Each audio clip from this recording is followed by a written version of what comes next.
로어, 출처를 알 수 없는 이야기, 믿기 힘들지만 설득력 있는 이야기, 도시 전설을 뜻한다. 첫 번째 이야기. 1991년 미국의 여객기 한 대가 캘리포니아에서 시카고로 향하고 있었다. 당시 여객기에는 창문이 띄엄띄엄 있는 게 아니라 긴 직사각형으로 되어 있었다. 어느 일본 남성이 친구들과 격한 장난을 치다가 유리에 금이 갔다. 기겁한 승객들은 물러났지만 혼란 속에 기장과 부기장이 약간 시선을 떼는 사이에 정확히 금간 유리 부분에 버드 스트라이크가 일어났고 유리가 깨져버렸다. 승객들은 엄청난 기압차에 마치 블랙홀처럼 비행기 밖으로 빨려나가 전원 사망하였다고 한다. 두 번째 이야기. 다중인격자들은 한 사람 안에 여러 개의 인격을 가지고 있는 것이 보통이다.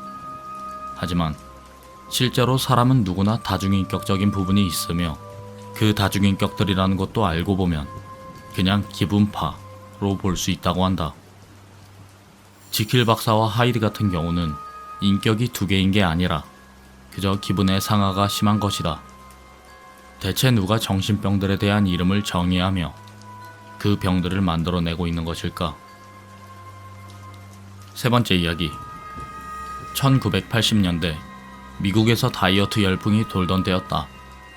롤이라는 이름의 여성은 늘 몸무게가 줄어들길 바랬고 간절히 기도했다. 어느 날 그녀는 자신이 일주일 새에 10kg이 빠진 것을 알고 기뻐했다. 하지만 몸무게는 줄었으나 몸은 그대로였다. 그녀의 몸무게는 일주일마다 계속해서 조금씩 줄었고 따라서 그녀의 몸은 점점 약해졌으나 몸은 그대로였다. 결국 어느 날 그녀는 길을 걷다 나무에서 떨어진 낙엽에 머리를 맞고 뇌진탕으로 죽었다고 한다. 네 번째 이야기.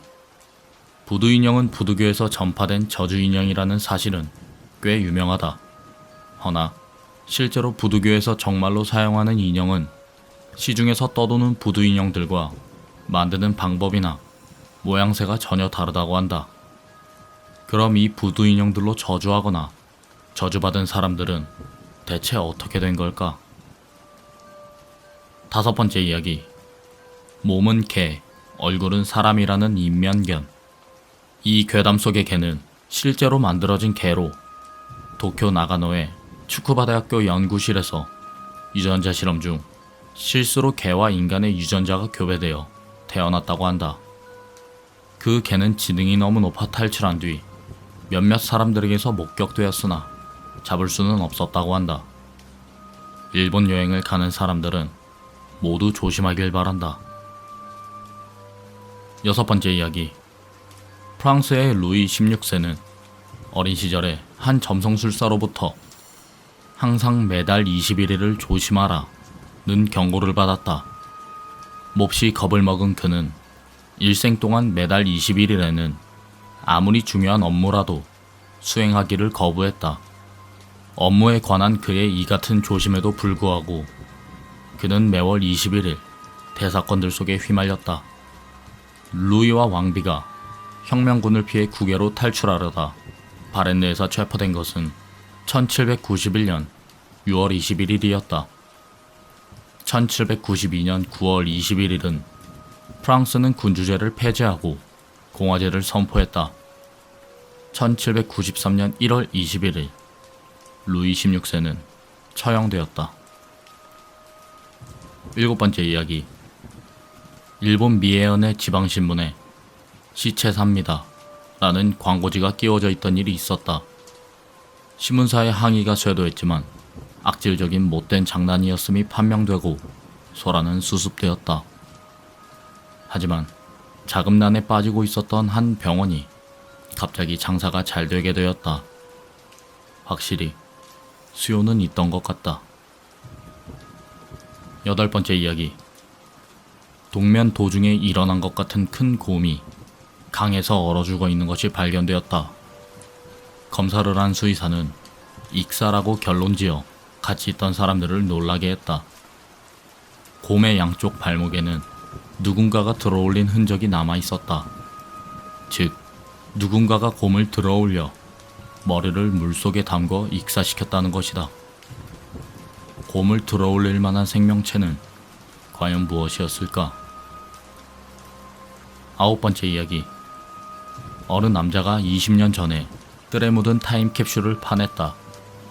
녹이 슬은 캔을 여니 맨 위에 있던 노트에 큰 글씨로 저승에서는 익숙해져라 라고만 쓰여져 있었다. 남자가 왠지 모르게 그 자리에서 한 걸음 옆으로 이동하니 지붕 기와가 남자가 있던 장소로 떨어졌다. 남자가 당황해서 지붕 기와를 치워보니 거기에는 너덜너덜해진 노트만이 남아있었다고 한다. 과거의 노트로 생명을 구한 남자는 그 노트를 소중히 하고 있었다. 평상시 그 노트에는 아무것도 쓰여지지 않았지만 보기 드물게 어딘가의 페이지에 말이 써진다고 한다. 그것은 현관문으로 가라, 발을 치워라 등 단조로운 문장이라고 한다. 그대로 행동한 결과 신기하게도 남자는 몇 번이나 생명을 구했다고 한다. 그러던 어느 날 남자는 그 노트를 바라보고 있었다. 그런데 갑자기 마지막 페이지에 이야기는 끝났다 라고 써있는 것을 찾아냈다. 남자는 놀라 노트로부터 손을 놓았고 마루에 떨어진 노트는 순식간에 불타 재가 되어버렸다. 남자는 그 재를 지금도 소중하게 가지고 있다. 10번째 이야기. 1938년 중국에서 발견된 신장이 35cm인 미라는 세계 최소의 미라다. X선 조사에서는 인간의 성인 같은 골격과 이빨이 전부 갖추어져 있다는 것과 65세 전후로 사망한 것이 판정되었다. 단지 X선에는 그 외에 불필요한 것도 비치고 있었는데 가슴 부분의 작은 상자였다. 관찰 결과 그 작은 상자는 심장박동기였다.